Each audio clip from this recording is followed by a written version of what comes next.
નમસ્કાર ખેડૂત મિત્રો, મારી યુટ્યુબ ચેનલ ખેડૂત સાથીમાં આપ સર્વેનું હાર્દિક અને ભાવભર્યું સ્વાગત કરું છું.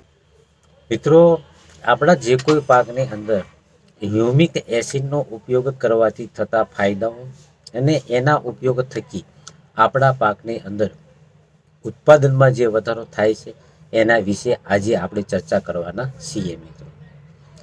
હવે મિત્રો, આમ તમે જોવા જાઓ તો હ્યુમિક એસિડ આપણને મોટા મોટા પહાડોમાંથી રો મટીરિયલ થકી સારી સારી કંપનીઓ એની ખરીદી કરી અને આપણને પ્રવાહી તથા દાણેદાર આ બંને ફોર્મની અંદર બજાર દ્વારા પ્રાપ્ત થાય છે મિત્રો.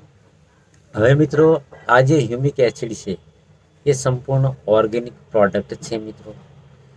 સૌથી પહેલાં તો એના ઉપયોગથી આપણા પાકની અંદર કોઈ પણ પ્રકારની આડઅસર થતી નથી મિત્રો. હવે મિત્રો, આપણા પાકની અંદર હ્યુમિક એસિડના વપરાશથી થતા ફાયદાઓ વિશે આજે આપણે ચર્ચા કરીએ મિત્રો. સૌથી પહેલાં તો આપણે હ્યુમિક એસિડનો ઉપયોગ જ્યારે આપણો કોઈ પણ પાક વેજીટેટિવ ગ્રોથમાં હોય એટલે કે વૃદ્ધિ વિકાસની કન્ડિશનમાં હોય એવા સમયે કરશું તો સારા એવા પરિણામો પ્રાપ્ત થશે મિત્રો. હવે મિત્રો, આપણો પાક વેજીટેટિવ ગ્રોથ એટલે કે 20થી લઈને 40 દિવસની આજુબાજુનો પાક હોય એ સમયે જો તમે હ્યુમિક એસિડનો એકવાર અવશ્ય ઉપયોગ કરશો તો સારા એવા પરિણામો પ્રાપ્ત થશે મિત્રો. હવે આ હ્યુમિક એસિડનો જો આપણે ઉપયોગ કરશું તો સૌથી પહેલાં તો આપણી જે કોઈ જમીન છે એને પોચી અને હરીભરી બનાવશે મિત્રો. હવે જો આપણી જમીન પોચી અને હરીભરી થશે તો આપણો જે કોઈ પાક છે એના મૂળિયામાં સારો એવો વધારો થશે અને નવા નવા તંતુમૂળમાં વધારો થશે. હવે મિત્રો, જો મૂળિયામાં વધારો થશે તો આપણા પાકનો સારો એવો વૃદ્ધિ વિકાસ થશે અને મૂળિયામાં જો વધારો થાય મિત્રો તો મૂળિયા દ્વારા મૂળિયાની આજુબાજુમાં પડેલા જે કોઈ પોષક તત્વો છે એ સારા એવા પ્રમાણમાં છોડ પ્રાપ્ત કરી શકશે અને છોડ તંદુરસ્ત રહેશે તથા છોડની રોગ પ્રતિકારક શક્તિમાં વધારો થશે તો સારું એવું ઉત્પાદન પ્રાપ્ત થશે મિત્રો. હવે હ્યુમિક એસિડના ઉપયોગ થકી બીજા નંબર ઉપર જોવા જઈએ તો જમીનની અંદર જે ભેજ સંગ્રહ કરવાની જે શક્તિ છે એમાં પણ મિત્રો વધારો થશે મિત્રો. તો એના થકી એવા પણ ફાયદા આપણને પ્રાપ્ત. ત્રીજા નંબર ઉપર જોવા જઈએ મિત્રો તો આપણા જમીનની અંદર જે પોષક તત્વો પડેલા છે જેમ કે પોટાશ, નાઇટ્રોજન, ફોસ્ફરસ, ઝીંક, ફેરસ જેવા જે કોઈ પોષક તત્વો છે એ સુસુપ્ત અવસ્થામાં પડેલા હોય એને જાગૃત કરીને આપણા પાકના મૂળિયા સુધી પહોંચતા કરશે જેથી આપણો પાક પીળો થઈને સુકાઈ જવાની કન્ડિશન નહીં આવે મિત્રો.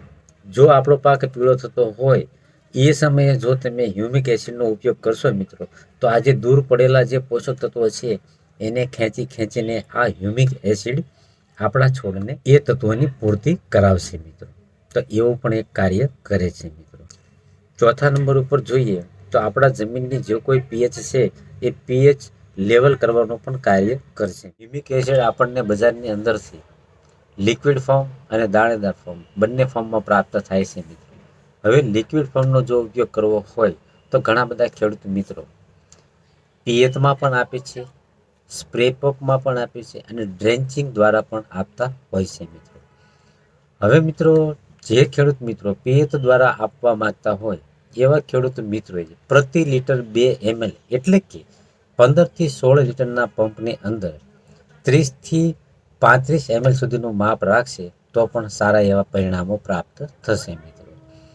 હવે જે ખેડૂત મિત્રો સ્પ્રે પંપ દ્વારા જો ન આપવા માંગતા હોય અને ડ્રેન્ચિંગ દ્વારા દેવા માંગતા હોય મિત્રોએ પ્રતિ લીટર 5 ml નું માપ રાખશે તો પણ સારા એવા રિઝલ્ટો પ્રાપ્ત થશે મિત્રો.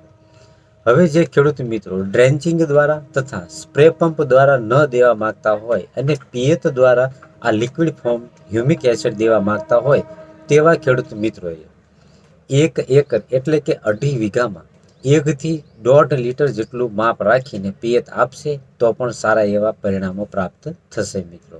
તો એની પણ કાળજી રાખવી પડશે મિત્રો. પણ ખાસ યાદ રાખવાનું છે મિત્રો કે આપણો પાક જ્યારે વેજીટેટિવ ગ્રોથમાં હોય, એટલે કે 20થી 40 દિવસની આજુબાજુનો હોય ત્યારે તમે આપશો તો સારા એવા પરિણામો પ્રાપ્ત થશે મિત્રો.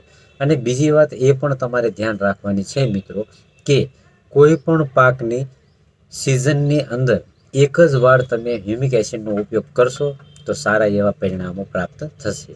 વારંવાર ઉપયોગ કરવાથી આપણું ઉત્પાદન વધશે એવું કોઈ માન્ય નથી મિત્રો. એનું પણ તમારે ખાસ ધ્યાન રાખવાનું છે, જેથી કરીને ખોટા ખર્ચાથી બચો મિત્રો. હવે મિત્રો, દાણેદાર ફોર્મ જે હ્યુમિક એસિડ આવે છે એ આમ તમે બજારની અંદર લેવા જશો મિત્રો તો 98 એટલે કે 98% જે હ્યુમિક આવે છે એ પ્રોડક્ટ ખૂબ જ સારી હોય છે મિત્રો. સારી એવી એગ્રો કેમિકલની દુકાનથી તમે વિશ્વાસુ માણસ પાસેથી ખરીદશો તો એના તમને સારા એવા પરિણામો પ્રાપ્ત થશે મિત્રો. હવે ઘણા મિત્રો એવું પણ વિચારતા હોય છે કે 98% હ્યુમિક જે દાણેદાર આવે છે એને અમે પિયતમાં આપીએ કે સ્પ્રે પંપ કરીએ. મિત્રો, તમે બંને કરી શકો છો મિત્રો. પિયતમાં આપવું હોય તમારે તો પ્રતિ એકરે એટલે કે 2.5 વીઘે તમે 1 થી 1.5 કિલોનું માપ રાખીને જો પિયતમાં આપશો તો સારા એવા પરિણામો પ્રાપ્ત થશે મિત્રો.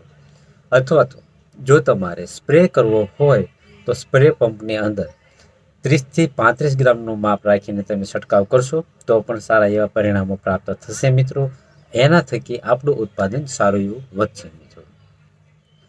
હવે મિત્રો, હ્યુમિક એસિડના સ્પ્રે સાથે કોઈ પણ ફંગીસાઇડ એટલે કે ફૂગનાશક તથા કોઈ પણ પેસ્ટિસાઇડ એટલે કે જંતુનાશક એ દવાનું મિશ્રણ કરીને તમારે છંટકાવ કરવાનો નથી મિત્રો. કારણ કે હ્યુમિક એસિડ સંપૂર્ણ ઓર્ગેનિક પ્રોડક્ટ હોવાથી એનો જે પાવર છે એ ઓછો થઈ જશે, જેથી કરીને આપણા પાકની અંદર સારું એવું પરિણામ પ્રાપ્ત થતું નથી મિત્રો. જો શક્ય હોય તો તમારે હ્યુમિક એસિડ અથવા તો એની સાથે કોઈ પણ ઓર્ગેનિક પ્રોડક્ટ પીજીઆર તમે રાખીને છંટકાવ કરશો તો સારા એવા પરિણામો આવશે.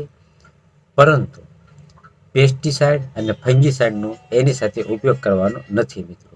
તો મિત્રો, મારી આવી અવનવી, સાચી અને સચોટ માહિતી મેળવવા માટે મારી યુટ્યુબ ચેનલ ખેડૂત સાથી છે તેને તમે સબસ્ક્રાઈબ કરો અને લાઈક કરો મિત્રો.